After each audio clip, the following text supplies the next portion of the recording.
How to delete an old post on a bulk on Facebook.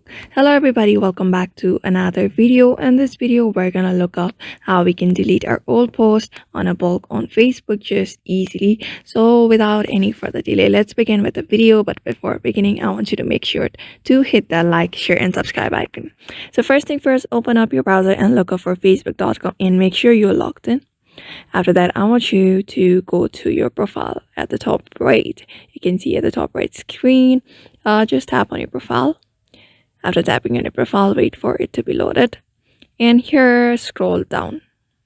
Scroll down until you see filters and activities. Until you see manage post, just tap on manage post. You can see this manage post option. And here, I want you to tap on filters.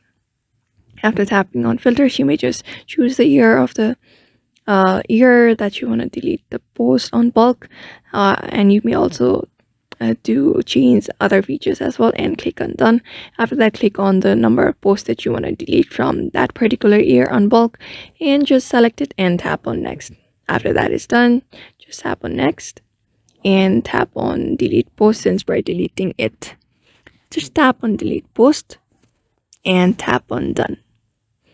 After that is done, your post should be deleted at once. So therefore, by this method, you can delete your post on Facebook by bulk. So I hope this video was helpful to you and thank you for watching this video.